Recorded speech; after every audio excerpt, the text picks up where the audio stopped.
ISRO Indian space research organisation December 30, 2024 morning 10 గంటలకు స్పాడెక్స్ని launch చేసింది.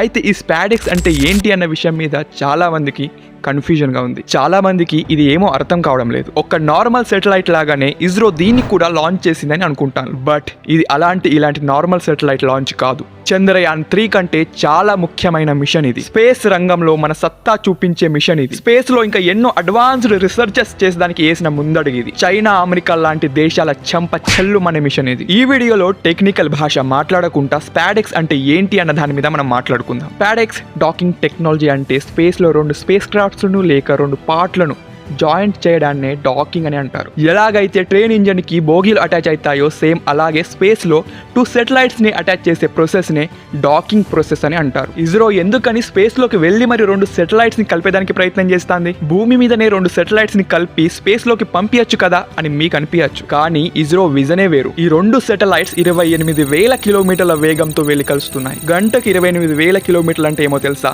Flight గంటకు 900 కిలోమీటర్ల వేగంతో వెళ్తుంది. ఈ సెటిలైట్ గంటకు 28,000 కిలోమీటర్ల వేగంతో వెళ్ళి ఇంకో సెటిలైట్ ని కలవాలండి. 28,000 కిలోమీటర్ల వేగంతో ఉన్న ఆ సెటిలైట్ ని స్లో డౌన్ చేసి కలుపుడంటే అంత చిన్న విషయం ఏం కాదు. అంత స్పీడ్ లో ఉన్న సెటిలైట్స్ ని కలపడం మామూలు విషయం అస్సలే కాదు. వరల్డ్ లోనే ఈ technology United States, Russia, China కాడనే ఈ టెక్నాలజీ అనేది ఉంది. ఇప్పుడు ఈ మిషన్ ని సక్సెస్ఫుల్ గా చేసి మన భారతదేశం బికమ్స్ 4th నేషన్ అయింది సక్సెస్ఫుల్ గా డాకింగ్ చేయడంలో.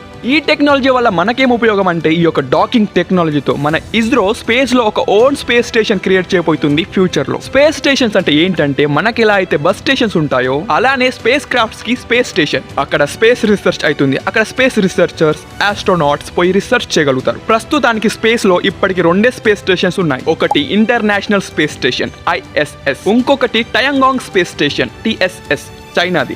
ఈ స్పేస్ స్టేషన్స్ మన అర్త్ కి 480 కిలోమీటర్ల దూరంలో ఉన్నాయి. ఈ స్పేస్ స్టేషన్స్ భూమి యొక్క లోవర్ ఆర్బిట్ లో తిరుగుతూ ఉంటాయి గంటకు 28,000 కిలోమీటర్ల వేగంతో. అలా అని ఈ స్పేస్ స్టేషన్స్ చిన్నయం కావు. 4,20,000 kgs ఉంటుంది. ఈ స్పేస్ స్టేషన్ ఒక ఏరియా 4,000 స్క్వేర్ ఫీట్స్ ఉంటుంది. అంటే దాదాపు 2 BHKs కలిపితే ఎంత పెద్ద ఏరియా ఉంటుందో అంత పెద్ద స్పేస్ స్టేషన్ ఉంటుందన్నమాట. అయితే ఇంత పెద్ద స్పేస్ స్టేషన్ ని ఒకేసారి స్పేస్ లోకి లాంచ్ చేశారా అంటే లేదు. చిన్న చిన్న పార్ట్స్ లాగా ఒక్కొక్క పార్ట్ ని స్పేస్ లో జాయింట్ చేస్తూ ఇంత పెద్ద స్పేస్ స్టేషన్ ని తయారు చేశారన్నమాట. ఈ పార్ట్స్ నే మోడ్యూల్స్ అని అంటారు. ఈ పార్ట్స్ ని అటాచ్ చేసే ప్రాసెస్ ఏదైతే ఉందో ఆ ప్రాసెస్ నే డాకింగ్ అని అంటారు. ఇక్కడనే ఇంకొక ప్రాసెస్ యాడ్ అవుతుంది, అదే అన్డాకింగ్. డాకింగ్ ప్రాసెస్ తో జాయింట్ మోడ్యూల్స్ ని మళ్ళీ వేరు చేసే ప్రాసెస్ నే అన్డాకింగ్ అని అంటారు. మళ్ళీ రిటర్న్ గా మన అర్త్ కి రావాలి కదా, అంటే అన్డాకింగ్ చేయాలి. ఈ యొక్క టోటల్ ప్రాసెస్ ని ఇస్రో సక్సెస్ఫుల్ గా చేసింది. అంతరిక్షం ఎవని అబ్బసొత్తు కాదని ఇస్రో మళ్ళొక్కసారి నిరూపించింది. మన భారతదేశం ఒక జెండా 2030 వరకు స్పేస్ స్టేషన్ లో ఇలానే ఎగురుతూ ఉంటుంది.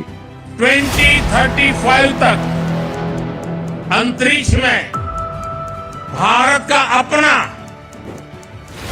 स्पेस स्टेशन होगा जो हमें स्पेस के अज्ञात विस्तार को जानने में मदद करेगा. ఇదండి డాకింగ్ అంటే. మీకు అర్థమైంది అనుకుంటా. కంటెంట్ నచ్చితే వీడియోని లైక్ చేయండి, ఛానల్ని సబ్స్క్రైబ్ చేయండి. జై హింద్, జై భారత్.